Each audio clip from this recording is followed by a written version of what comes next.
Good evening, everyone. So I'm Kerry, and today I wanted to start off with the very, very basics.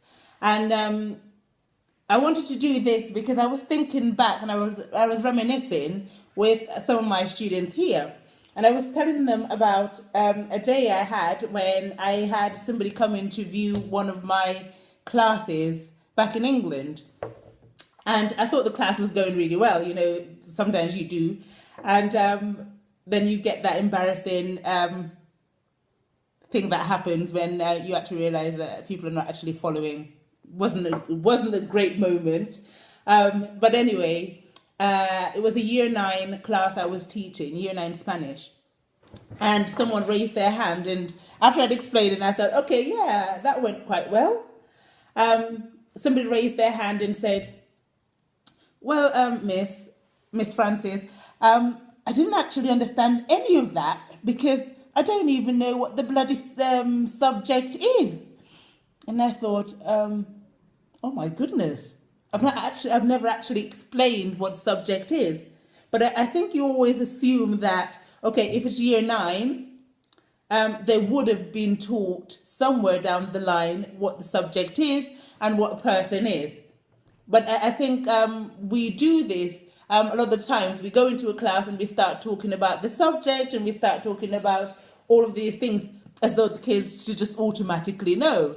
Mistake I've made. So, which is why I really want to go back and rectify this and start from the very beginning with these short courses that I'm doing. So, we're going to look at the subjects and well, I'd like to explain a little bit about that. So the subject, the order that it goes in is always basically the same. So you start with I. So I, being the first person, me, I am the first person. So I'm trying to write with my right hand. I'm left-handed, so it's going to look a bit odd, to be honest. So I, being the first person, you being the second person, he or she being the third person, singular. The first, the second, and the third person, singular. Okay? So in Spanish, yo, I, tú, you, él, ella, he or she, third person, singular. Now, a lot of times you hear people talking about the person, first person singular, first person plural, and of course, if you've never been explained, if no one's ever explained to you what it is, you have no idea. So this is why I want to take this time and really explain to you what this is. So in the future, when I do refer to the first person singular or the first person plural, you know exactly where I'm coming from and what I'm talking about. Okay? So, right. The first person plural would be what? We, right? We. Okay. Sorry, I'm talking. I'm sure people might be thinking, oh, we know that. But just in case, just cover all the bases, we're going to do that anyways. So in Spanish, it would be nosotros or nosotras, being masculine and feminine. Nosotros being masculine and nosotras being feminine. And vosotros would be you plural.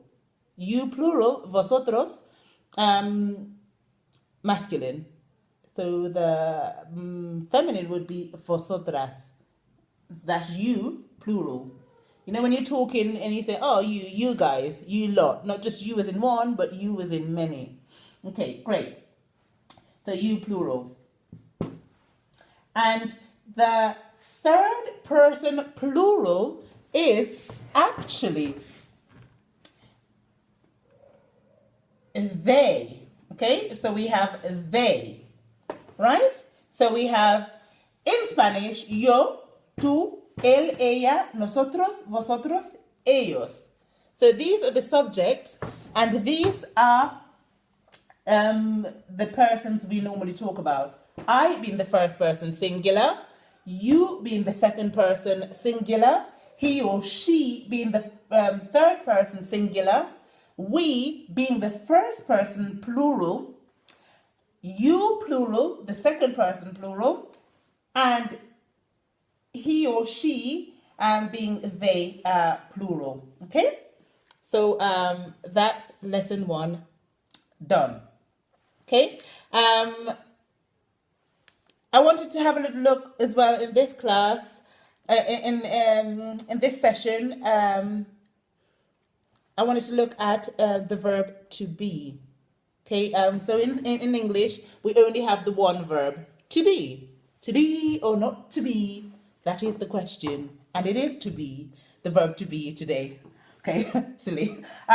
Right, so the verb to be, in Spanish, there's actually 2 ways of saying to be. We have the word estar, okay, estar, and ser.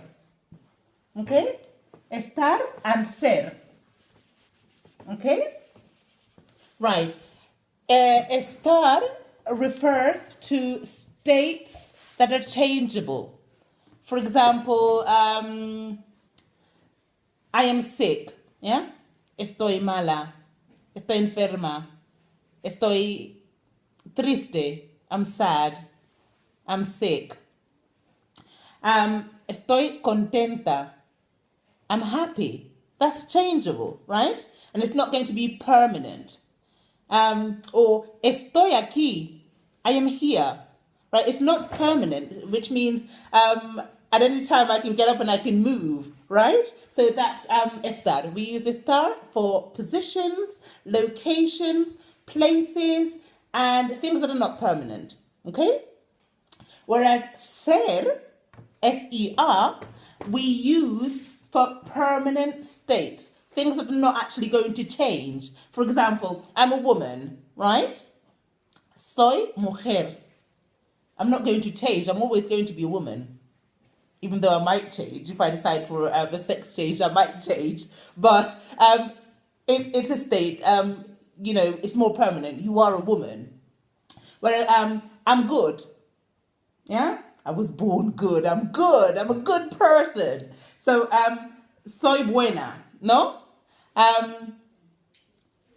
So when you're talking about yourself, things that your name, you know, soy Kerry, soy yo, it's me.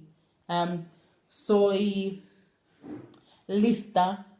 I'm clever. Not really, I'm just saying that. I wish I was. Me gustaría ser lista, pero voy aprendiendo. No, so, estar, not permanent, ser, more permanent. So, as I explained to you before, the subjects, we're going to try and do one, okay? So the first person, plural, to conjugate estar would be.